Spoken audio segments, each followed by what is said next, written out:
At 17, this was my dream car, and at 27, it still is. Most people had Lamborghinis and Ferraris as dream cars, but not me. To me, and many others, this car is truly timeless. It's not fast, it's not flashy, and it has plenty of problems, but to me, it's special.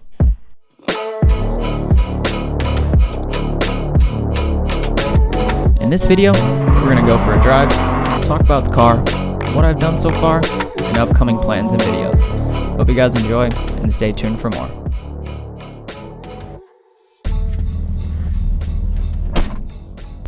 Alright, let's go have some fun, shall we? Get my gloves on, because I'm freezing.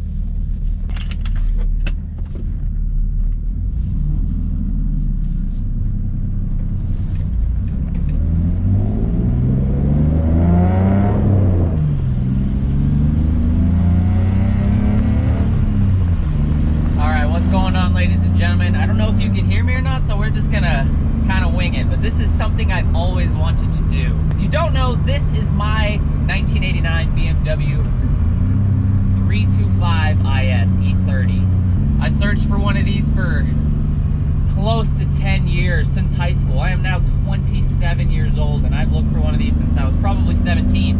And don't get me wrong, there's plenty out there, but there is plenty of junked out, clapped out examples of these. There's not a lot of good, clean examples. So I went for one that wasn't my dream spec. Bronze, it was not my original dream spec, but I wanted a late model 89 325 IS, originally an automatic car.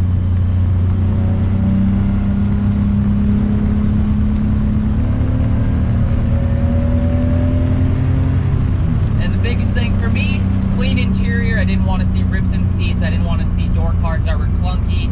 Cracked dash, so this thing has a completely uncracked dash. It's raining out today, so we can't go completely crazy. And the thing about these cars, when I first started looking for them, you could find an okay example for $2 to $3 grand, but I just never came across those at the time. And then over time, they just like everything, every classic car, they all just went up crazy in value.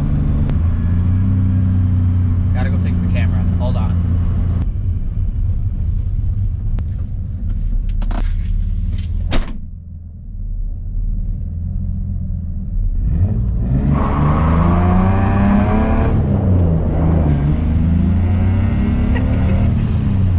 God, I love this car so much. When I got this car, it originally had an open diff in it. Well, originally it had the LSD in it. When I bought it, it had an open diff in it. And the thing about the IS model, the sport model, is they came with sport seats, which unfortunately this car didn't have because they were just torn up. He showed me them and they were just torn up, and I had no way to get them home. I didn't have any extra room or storage, and I obviously couldn't fit them in this thing. And secondly, they came with the limited slip diff, and the automatics all came with a 410 gear limited slip, so a lot shorter gearing. Now I swapped the LSD back into it. I kept the LSD, of course, because those are really expensive. The original reason he said he took it out is because it whined really bad, and it does. It does. It whines really bad. It needs new bearings and whatnot, but at the time, or at this time, it wasn't really that big of a deal. If I turn the radio up, you can't ever hear it.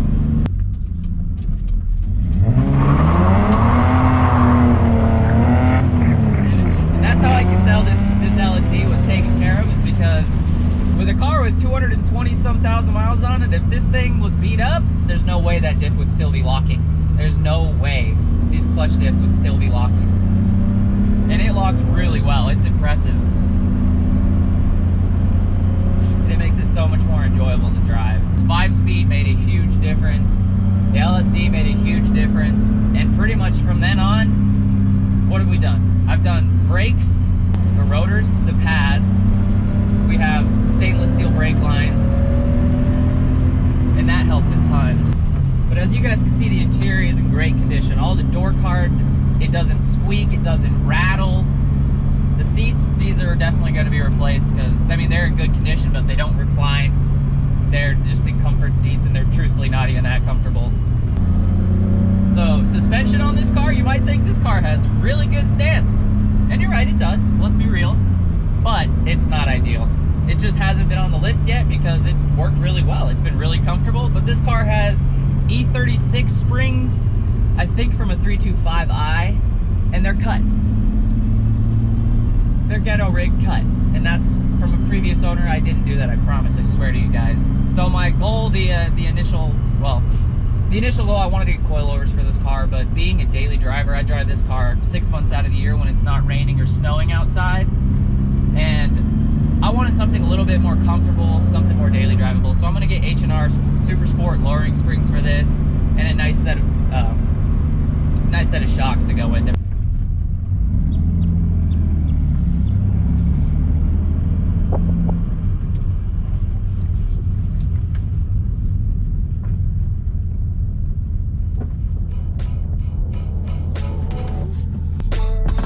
Alright, I'll meet you guys in a second. So I'll take some few shots of this thing. I love you.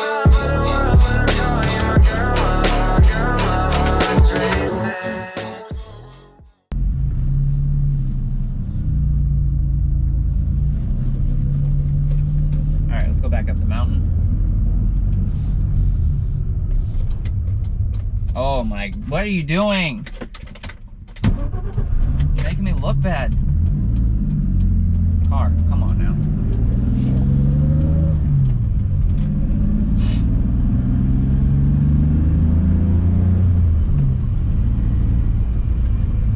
I don't know why it's been doing that lately.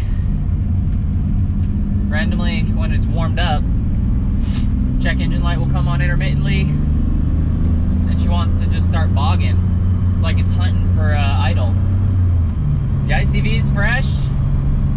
It's got a fresh idle control valve. I took the intake boot apart and the map, cleaned it, cleaned the map, cleaned the intake. It had a bunch of gunk and grime in there, so that needed to be done anyways. And it, don't get me wrong, it drives really nice, but it's having idling problems, and I just have a feeling that O2 sensor is just no good. So we're gonna try and replace it again, get a name brand one that's not from eBay, ideally. Now, let's talk about the plans for this car, kind of what I would like to do, and the reason that I got this car. Now, like I said, this car wasn't perfect, and that was the reason I got it for such a good price. It's in really good condition, don't get me wrong, but it has its downfalls. As you guys can see, is some of those shots. It's got a good bit of rust in the rear panel, passenger rear quarter panel, and underneath in the battery box. My plan is I'm gonna learn how to just fix it myself. I got some 20 gauge metal, sheet metal patch panels, more or less, and I'm gonna start cutting away and building these patch panels for it, and we're gonna weld them up and see how it goes. We're not looking for perfection here. I mean, I want the car to just be in a good state, that I'm okay going out driving it in any time of the year. I'm not scared to take it out because it's so nice, you know what I mean? This isn't a pristine car, and I'm cool with that. It's good enough for me, and I love it for that. And I'm not scared to go out and drive it and actually enjoy it for what it is, because it is an absolute blast to drive. Next things I would love to do, obviously, like I said earlier, upgrade the suspension on this thing. I want to get H&R Super Sport lowering springs and some upgraded sway bars. I think that would help this thing tremendously. And then the goal is to take this thing autocrossing. We have a local autocross that I would love. It would be so fun. I would love to go do it. I've never done it before. And to do something in your own car, something as light as this. I mean, it's not as light as a Miata, but it's so light. It just goes around corners so well. It's just a blast. And then after that, replace the steering rack in this thing. It has currently these E30s come with a 4-turn lock-to-lock steering rack, so it's kind of like turning a school bus, and it's not ideal. And that's going to be it for this episode, guys. I really hope you enjoyed it. I had a lot of fun editing this, and I hope to do them a lot more. Comment down below what you think, but for now, I'm going to be quiet. You can hear the car. Thanks, guys.